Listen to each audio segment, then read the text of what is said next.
It's Seeing Red, the New York Soccer Roundup. Since 2010, your weekly source for independent New York Red Bulls news and opinion.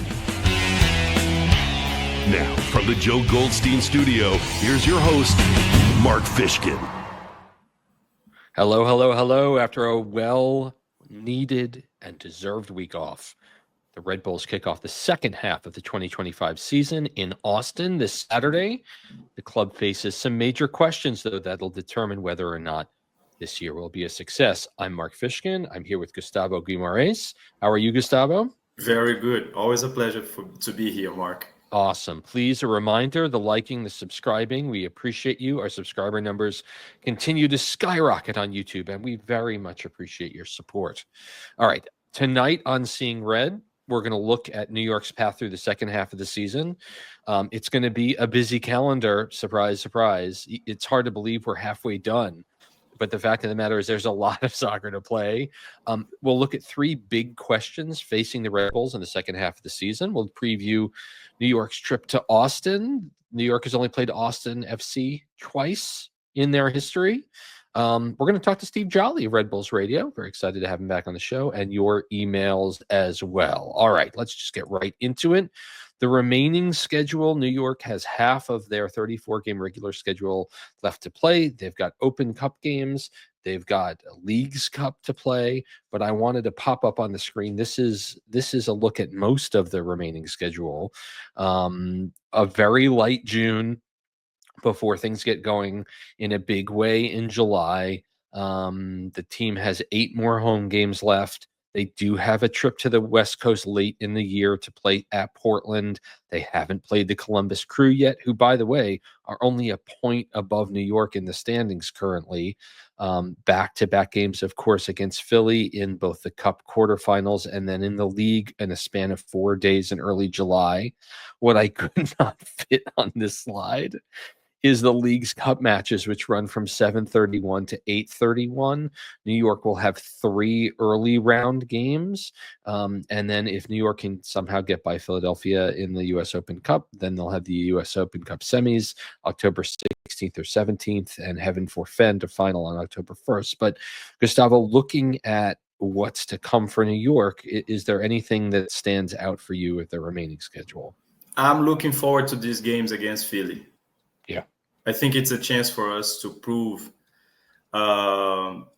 it's about time to change the path of history, because as of late, everybody knows Philly has been very mean to New York. Yeah, the Philly's been definitely mean to New York. It all starts with Austin, then a trip to Toronto, and a very strong Minnesota team at the end of this month at home at Red Bull Arena. And then 3 straight to start July against, again, the trip out to San Jose to the Quakes, who at one point in the season I think they came out a little bit quick out of the gate, but as of right now, they're right in the middle of the pack in the Western Conference. Again, 4 Western Conference teams to play. They do wind up on decision day at Columbus. They have to go to Montreal in September. I believe that's a midweek game, which kind of, again, stinks for Red Bull fans that want to make that trip. They host City in the revenge derby match in late September. And so, yeah. And oh, by the way, Messi and Miami coming in July. Get those tickets on sale now. So, this is not a cakewalk, right? They've played their games against DC. They've played their games against Atlanta, the teams at the bottom of the East. They have to go to Chicago, who's won 4 of 5. No one's hotter in MLS at the Red Bulls, though, with 3 straight league wins. No one can match that record. So just a look there. Let's dig into kind of 3 big questions that I think are going to determine whether or not the Red Bulls have success. And the first is we all know that barring some kind of horrific practice mishap, Lewis Morgan will be healthy by Saturday. He will be ready to go. And we will speak to Sandra Schwartz later in the week. But the question is, question number 1 is really, what impact is Morgan's return going to have on the team? Will he be able to participate at full strength? Will he be able to contribute meaningfully? Remember, he's played only 1 match for New York this year. And over the last number of months before this kind of spurt at the end of May, we've all been saying that, oh, things will be better, right, when Morgan returns. What do you see for the impact of Morgan on the team's I return? think we have to analyze first what kind of Lewis Morgan we're going to have when he is able to play the whole 90 minutes. Is he 100%? What shape he is right now? If somehow we can get back Lewis Morgan from especially the first half of last year's season, then things will be fine. He would be a big, big, big reinforcement. But we don't know. We don't know if he's going to ever be the same player again, which I hope so, because he's a great team, a great assessment for this team, a leader in the locker room. Yeah. Even though he's young, he's not even 30, but given the circumstances we have in the roster. But I expect him to have a big impact. So from my point of view, it's a yes. He is going to have a major impact. I wish him nothing but the best. And I think we definitely, it changes the dynamic of the offense, right? We have a player that can widen the defenses and stretch them, and proven goal scorer in the league too. So it's a big impact. Yeah, I think it's a big impact.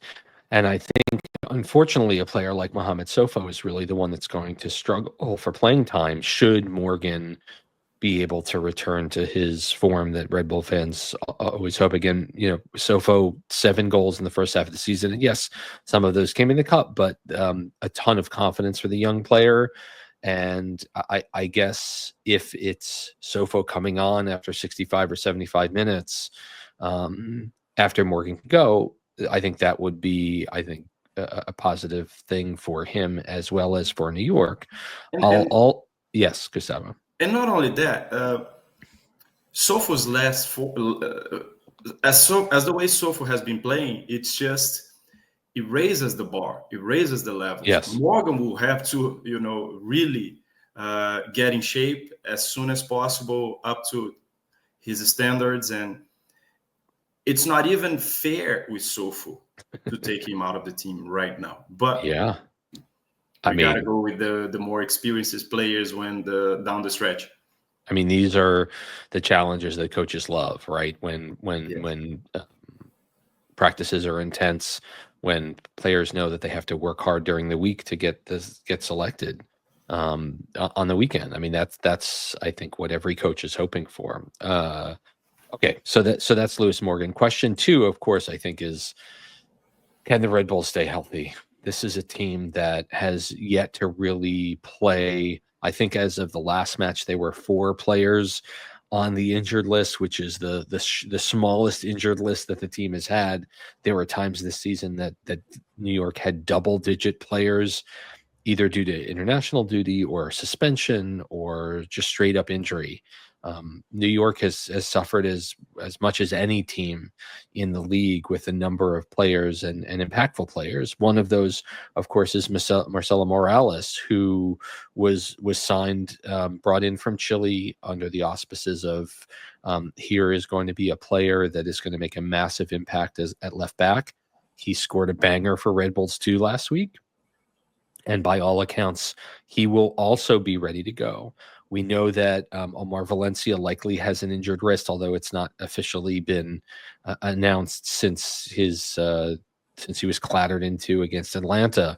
He's going to miss the Gold Cup for Panama.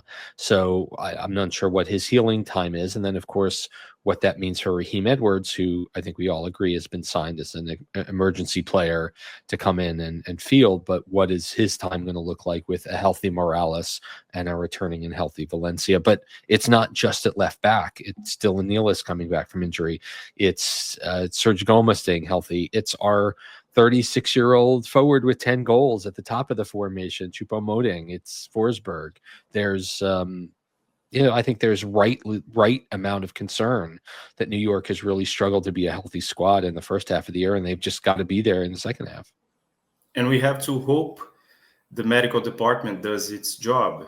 So far, halfway down the season, beautiful job from them. Our 2 mainstreams have been healthy the whole season, Forsberg and Choupo. It's so good to have a forward with double-digit goals at this point, right? It makes a difference. We Yeah, haven't it's been had a that in long a long time. time. Long time. I think I'm concerned about Valencia's injury, even though it's not been official labeled, but he's been really up to the standards. I didn't expect him to have this impact given his number of assistances. But yes, it's a huge concern to me, at least to me. I don't think Edwards can not even get close. Yeah, no, I mean it's just not the same caliber player. It's a disaster. But Yeah. I'm concerned about Valencia, and if they manage to keep Forsberg and Choupo healthy, big thumbs up for them. Yeah, and as we talked about last week on midterm grades, I mean, I don't think anybody saw 16 games in the first half of the season out of Choupo-Moting, and he's been able to stay healthy. And yes, you can make the argument that 4 of those goals are via the spot; they still count. And we've seen flashes of the kind of forward that we haven't had in this team for some time. And then the last question, of course, is who is coming in the summer window. And I preface that by saying we learned from Sandro last time we spoke with him that the team has presented, I think, an opportunity to Felipe Carvalho. They, I believe, want to keep him on the team, although he has, I think, struggled to produce this year. He's been challenged with injuries. Seeing Red Host last week, I think it was Mike, who basically said he's not played like a player that wants to stay here, to be frank, when he's been on the field. So if he goes, I guess the question is, we've heard about Timo Werner all spring long. That apparently is not happening. New York is famous for bringing in players that, frankly, don't have a high level of international awareness and fitting them into the system. It's all about finding the right player.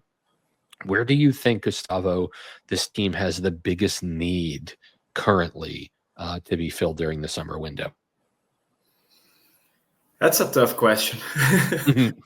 We can say a lot of positions, but I do agree with Mike. I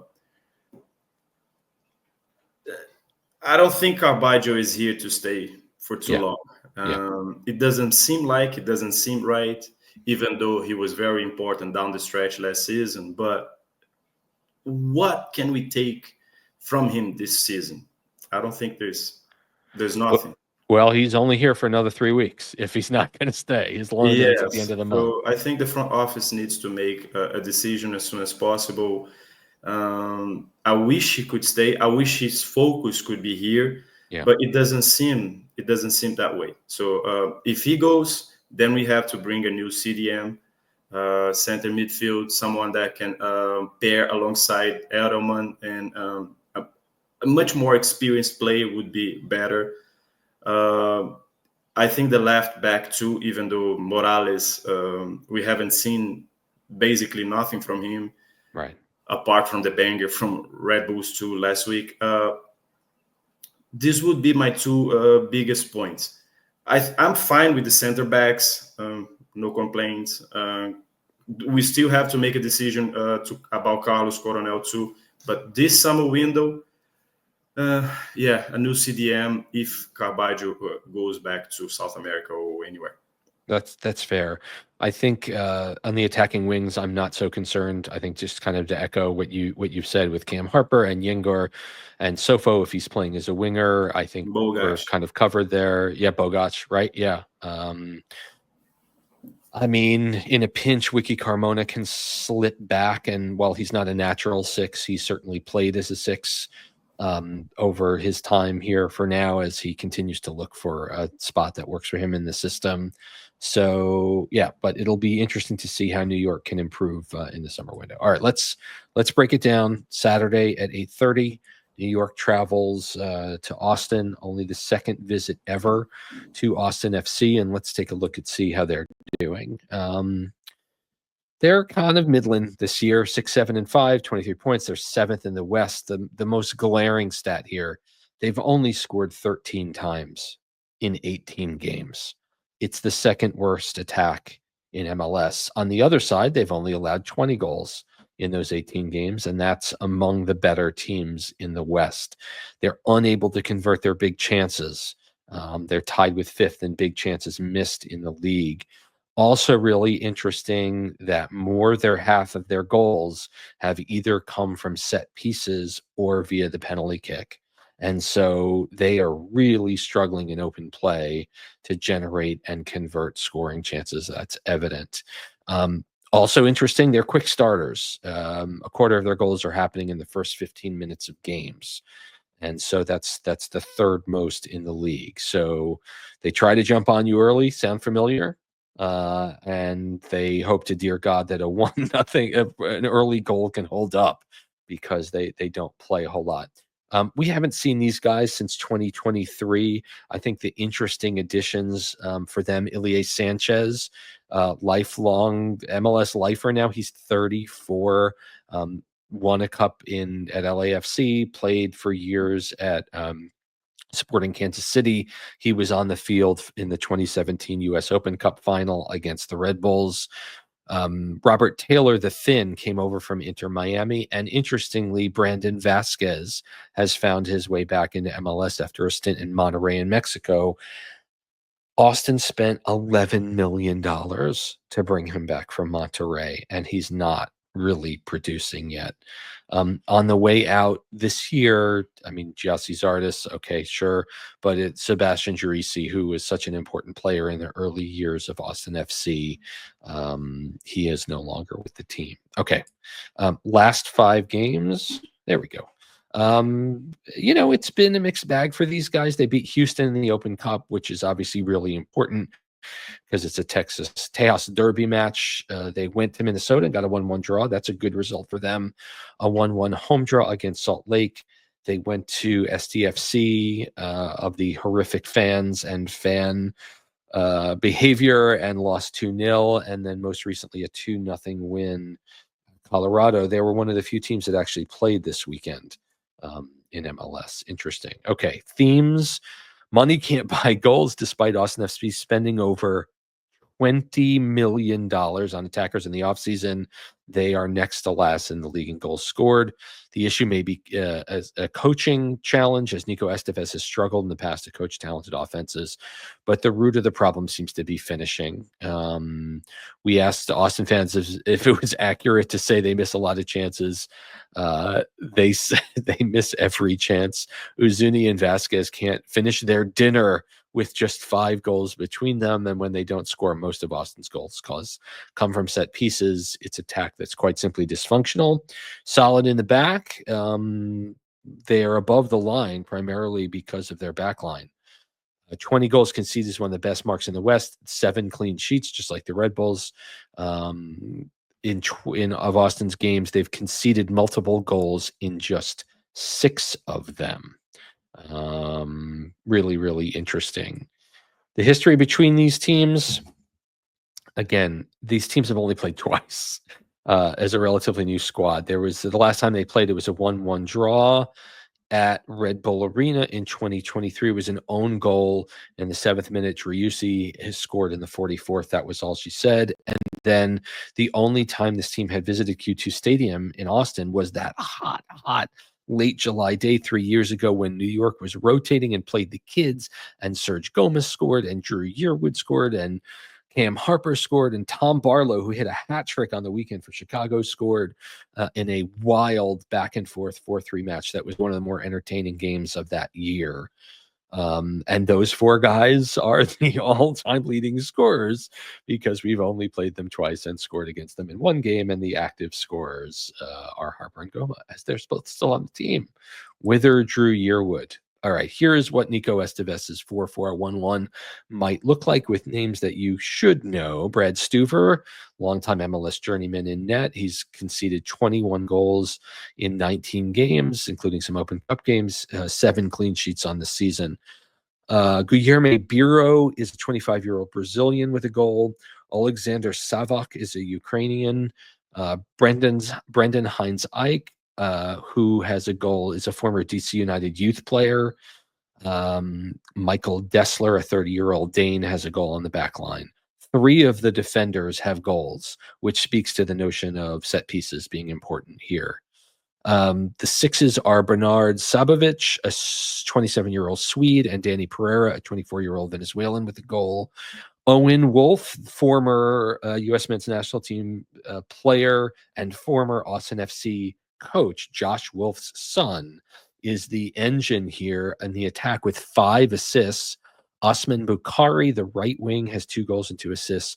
Mirto Uzuni from Albania, 1-1. And up top, Brandon Vasquez, 7-1, which is, I guess, a decent first half of the season, but still not super impressive on a team that just doesn't score enough. And so, my friend, I mean, New York is rested. Austin played last week. It's incorporating perhaps Lewis Morgan and Marcelo Morales, or maybe one of them, or maybe none of them.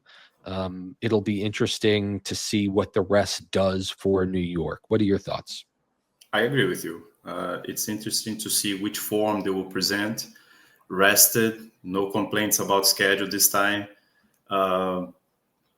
None. I'm excited for this match. Last and only time we played there, it was a crazy match too, if you recall. Yeah.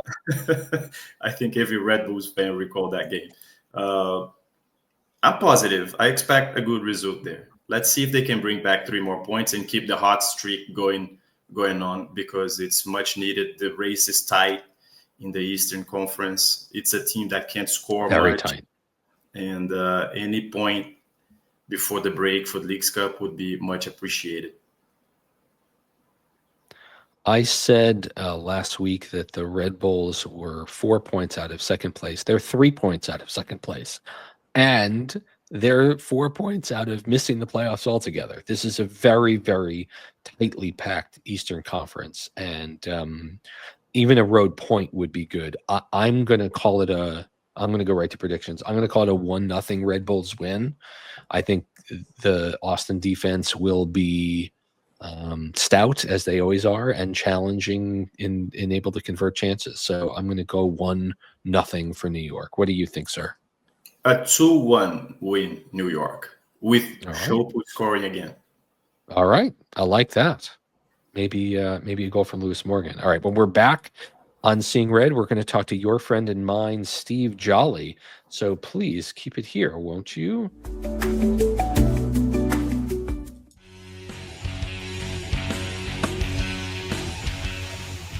Back on Seeing Red, the New York Soccer Roundup.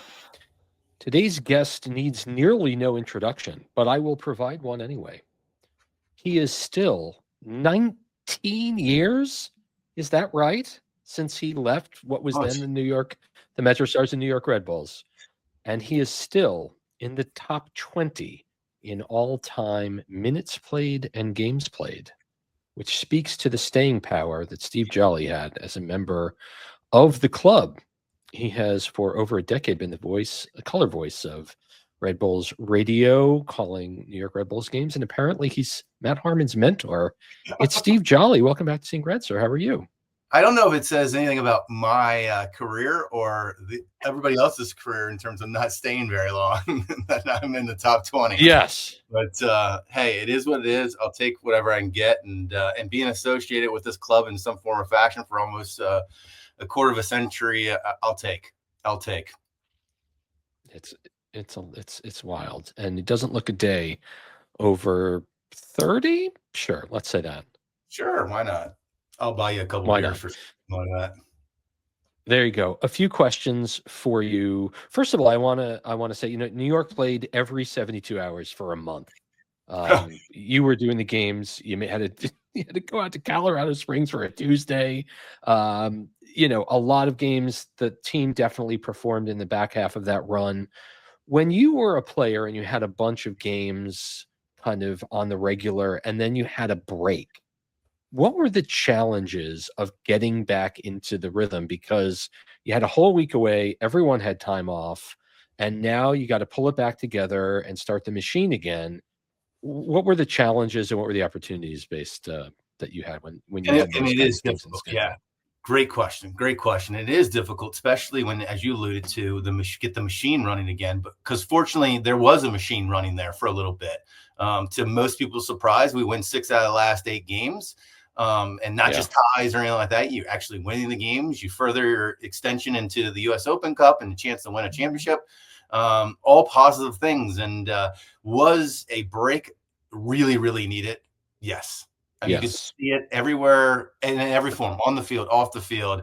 And it's wonderful. It's needed. But Sandro and staff have got a job ahead of them because – we were doing well. Were we playing at our best? Maybe not, but we were getting results. And quite frankly, as you're well aware, anytime you're getting results in May and June and July, that's really what it's all about, to make your life a lot easier come September and October. Yeah. All right. Well, now the second half of the season starts.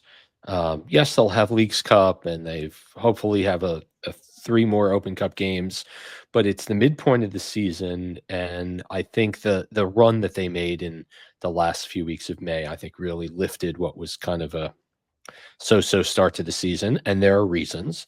But for me, there are really 3 big questions to ask as we enter the second half of this season that's going to determine whether or not this team is successful. First, the impact that Lewis Morgan will have on the squad. And, for me, all accounts are he's back and ready to go. And so the question is, what does it mean for the players that have been starting that he may be taking their position for? Are we going to see the Lewis Morgan that Red Bull fans are hoping for? What's your view overall on the impact that Morgan will have? I see no negatives, quite frankly, in a sense that what I felt, but I also know the staff felt, was there is a slow uptake in terms of the responsibility of playing with a guy like Choupo. I don't know if the younger players really understood that they could have made their lives a lot easier by stretching out the defense, by just running off his shoulder and let him do his thing. And the player like Lewis Morgan, who I thought demonstrated it exceptionally well at the end of last season, that with a guy like Choupo, Lewis is going to have space. With a guy like Lewis, Choupo is going to have some space. And so whether that means that you have a guy like Sofo maybe return to the sidelines a little bit, but man, we finally got an X factor who comes in the last 15, 20 minutes. I'll take that all day. And for a young player, that's probably the best place for him right now. So I know there's some other questions, so I'll leave with just Lewis Morgan. I don't see this being a negative at all. And I think, if anything, the luxury that we have with having the results that we got over in May gives him a little bit more of a window to kind of integrate himself the right way. Meaning that, like, it's not like we have to throw him in and give him an entire 90 minutes. Sofo, Harper can play, guys can play. And so this might be an opportunity for Sandro and staff to say, okay, we're doing 15 minutes this game, 30 minutes next game, 45 minutes a half the next game. Like, I'll take that, so that he's built, and ready to rock and roll come, U.S. Open Cup and beyond. The fact that he didn't have to get thrown onto the field at the end of May, given the results and the way the team was playing, I thought was humongous. So it's a good lead into the second question, which is, can New York stay healthy? I don't think anyone expected 16 starts out of Choupo in all comps for the first half of the season, considering that he hadn't played for a long time when he arrived at the team. He's leading the team in goals. I think I talked to the guys at Soccer Wise. We'd agree that the over-under on starts for him was 17 before the season started. He's been incredibly durable. Obviously, he's super important. Coronel's super important. Danny Edelman, we've already seen what happens, the way the form drops when he's not in the lineup, and obviously Forsberg, who has stayed healthy, incredibly important. So what are your thoughts on a season so far that has been really defined by quite a few player injuries?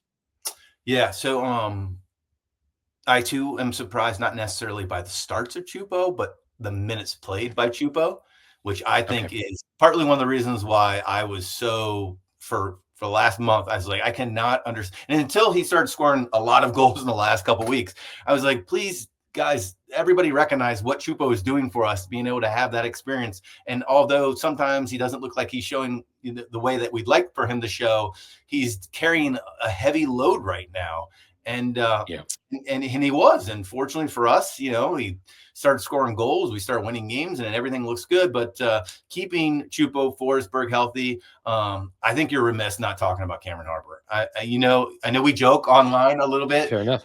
That's my player of the first half. I have no qualm saying it. I think what he brings, the intangible that he brings in terms of like an old Mike Grella kind of player that just runs at players, has no fear. This organization desperately needs. And the way the formation comes about and the talent that we have with Forsberg and Choupo, I think that's the reason why you see so much success with Cameron out wide and Sofo out wide, is people are so worried inside about those guys that out wide is where we're creating a lot of great opportunities. So hopefully we stay healthy. I think this break came at a perfect time to get everybody a little bit get everybody kind of not only healthy, physically, but also mentally. And I genuinely, I'll tell you whether offline or online how I'm feeling about a specific team. But like the fact that we were struggling, I'm thinking the Miami game, the DC United game. Whoa, that was dark. I'm sorry, the NYC game. Sorry, the NYC game. Yes. The fact that there was no lost confidence in that locker room. And did I think we were going to win the next, 4 or 5? No. But like the fact that they could do that shows you that they never lost confidence in themselves. And I think everybody sees this as they're glass half full right now relative to a guy like, obviously, Morgan coming in and it's such an awesome intangible for this team to get at a really important time. Yeah, it is. And I remember when he returned at the start of 2024, and it was like, oh, it's like we're getting a whole new player as he had come off of the long-term injury. It's another long-term injury. But if he's able to come back, obviously, and play it in the way that Red Bull fans have hoped, I definitely like the notion of easing him in. I think Red Bull fans clearly are going to want to see all Morgan all the time, but I think it's also very important as he catches, reacclimates himself to the speed of the game, to take it easy a little bit. Lastly, well, actually, I've got one bonus question, two bonus questions after we're done. The summer window is about to open. Felipe Carvalho's time with the team. I mean, I'd be surprised if he stays. That's okay. And so I guess the question, rather than specifically naming names, because we know that this team has a global scouting network and we know Timo Werner's not coming, but like, where do you think the holes are, or where do you think the areas are that the team could really benefit from player additions during the summer window? So yeah, great question. I think they've got a little bit of an insurance policy, knowing that they've got a guy like Lewis Morgan, whose major strength in terms of stretching out the defense is what this team desperately needs. So it probably allows them to slow play a little bit, a more attacking, like midfield. I thought Carvalho would be a great option for us in terms of being a little bit more offensive as opposed to Edelman. I get a little bit frustrated with Stroud sometimes in terms of him going east-west instead of north a little bit. So I'm not real sure where they're going to go with this open window. I know having an additional forward would be a great asset for us. So I guess I'll say that. Even with Sofo showing out, and even with Bogac with a wonder goal against Atlanta, you'd add more depth there. I've been Bogac. I'm a little worried about. Like I'm glad that he got his goal. I think that was huge for his confidence. But when I look at the Eastern Conference and I look at an opportunity to really do something, and because I don't think our Eastern Conference is so compact that I think if we really build for a championship right now, then there's a golden opportunity. And I love having sprinkling young players all around. That's great. Don't get me wrong, but like this is a time I think to spend and get something out of what you're spending on, and try to go for this, because it was close last year, obviously. And I think this team, with the performance of that spine that we've been talking about, Choupo, Forsberg, Edelman, Cornell, sprinkle some guys that have done such an exceptional job on the outside like Sofo and Cameron Harper, having an extra threat or two with Lewis coming back could be a real big game changer in the Eastern Conference, I think. I like it. Bonus question number 1. What is the thing that you have taught Matt Harmon the most about during your time as a mentor to him? Music, probably nothing about soccer. One of the things I would tell you, so you obviously know I love Matt to death. Like, he has become one of my best friends. I think he is one of the best professionals I've ever had to work with relative to anything, just professionally. He is a pro's pro in every aspect. And I have had a luxury of doing this for 19 years, TV and radio on the side of Red Bull. And I don't think there's anybody better in the business than what he does, period. And if we can create, not only have a friendship, but also create a show that I think is important for it to be entertaining.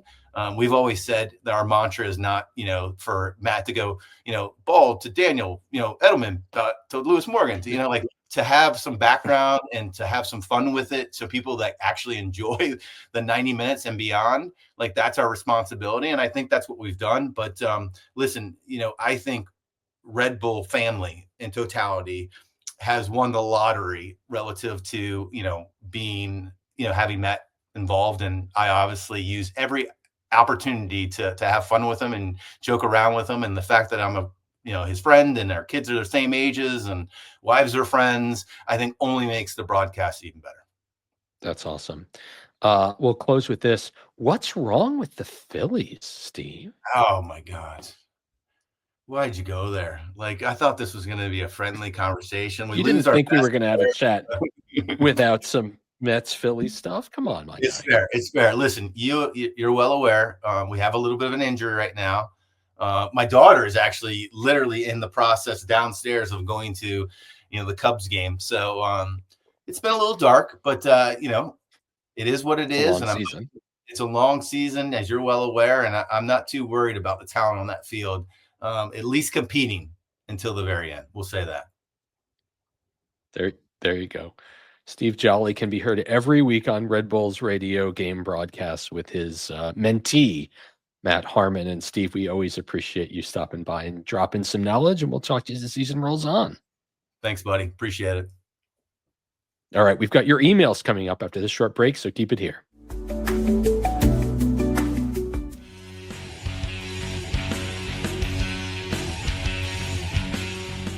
We're back on Seeing Red, the New York Soccer Roundup. Hope you're well. Hope you had a good break. It seemed very strange after playing literally every 3 days for 4.5 weeks that New York has been off for so long, meaning having a single week off. You can write us anytime at seeingredny@gmail.com. We have a couple of emails tonight that came in actually after the Atlanta game, and we're going to get to them right now. First is from Tom Malone, who says, with all the talk about transfers or the lack thereof, Tom, the window isn't open yet. It's not time yet. Soon. I begin wondering which players are paid the least yet outperform their salary. I suppose you could say who gives us the best bang for the buck. At first, I thought it might be Cam Harper. He's contributing meaningfully this year. He's at $351K, so maybe not him. After these last stretch of games, it surely has to be Mohamed Sofo, but I was shocked to see the youngster is pulling $178K. What about Coronel? How many times has he single-handedly won us a game? It's been a lot. Is that worth $549,000? I'd say yes. After looking through the list, I think it's Peter Stroud. He's not lighting it up every week, but he's a reliable starter that gets the job done. Any player with that playing time and he gets $109,000 is a steal. All the figures mentioned are for the 2024 MLS player salary chart. What do you think? I'm curious to see who you would pick as the best value player. Wishing you all the liking and subscribing. That's Tom Malone. I'm not going to pull up all of the stats right now because it's been a very busy show, but I'm just kind of curious when you think about the players that maybe are a little more unheralded, Gustavo, who comes to mind? Omar Valencia. And I don't expect him to be making a huge sum too of money. I'm going to pull it up while you talk. Harper, Sofo, in general, all these guys that have been shining through the halfway through the season. All right. I'm trying to. Oh, I've got the September 24 list, so I don't have Valencia's salary. Excuse me. We'll get to it in another show. I can't imagine it's a ton, though. This is a guy that's on his first MLS contract. Good for Sofo, though, for getting 178 grand coming out of it. And honestly, for me, absolutely worth it. Absolutely worth it. Thank you so much, Tom. Here's Andrew Sherman, who says, Mark and Gustavo, after writing this after the win against Atlanta, and what a week, 9 points, 3 wins on the trot. I have a question. How do you feel about Choupo playing so many minutes? In spite of being the oldest in the squad and famously just a super sub for many years, he's leading the team in minutes after Cornell in the league and playing a lot of complete games. Is this sustainable? Will the wheels fall off in the hot and humid summer? We really don't have someone on the bench to perform in his role, but this seems to be flirting with danger. Sorry for the buzzkill of a question. Let's win the Shield and worry about what happens later, Andrew. Wow. Okay, I don't think it's time for Shield talk for sure. And Gustavo, we spoke about it a little bit in the first segment. A, the number of minutes and the number of appearances that Choupo's had to date, and B, the need for the Red Bulls to stay healthy in the second half of the year. New York doesn't have Texas matches, and they don't have to go to Southern California, and they don't have to go to Florida at all in the second half of the season. And that's a big win. I mean, New York, going back to here, let's pull it up really quick. Let's look at this once again. I mean, Austin is probably the most Southern appearance. Charlotte in August is going to be very hard. And you can make an argument that July in Chicago is not exactly where it's at, or frankly, July in Philly. But, New York is not going to be playing in the Texas heat in late August when it's 100 degrees, and that'll benefit for sure. I would like them to keep Choupo off the mid games later into the season, or maybe keep him on the bench. Don't start him back-to-back games. We do have a long trip to Portland, Oregon in September, which is one of the venues I think every MLS fan needs to go at least one time. It's a great stadium, great environment, great atmosphere. Great.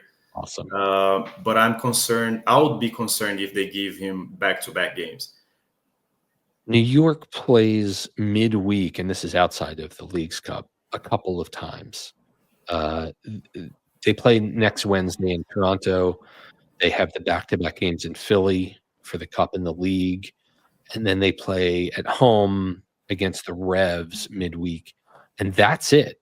The rest of the league schedule is all games a week apart, aside from Leagues Cup.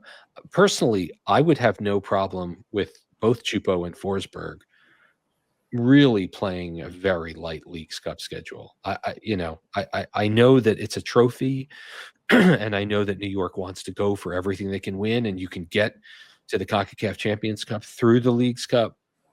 But if they can get through the group stage and still have a shot of advancing, maybe you play them. But it's going to be at the hottest time of the year, and for me, it's play your kids' time and just see what happens. And I'm excited about the US Open Cup, to be honest with you. Yeah. I think it's a tournament that we do have a fair shot. Yeah, we've got a shot. I think I would absolutely prioritize the Cup over the league for that week. Absolutely. And make sure that New York is able to get in the Final Four. And if they beat Philadelphia, they will host the semifinal.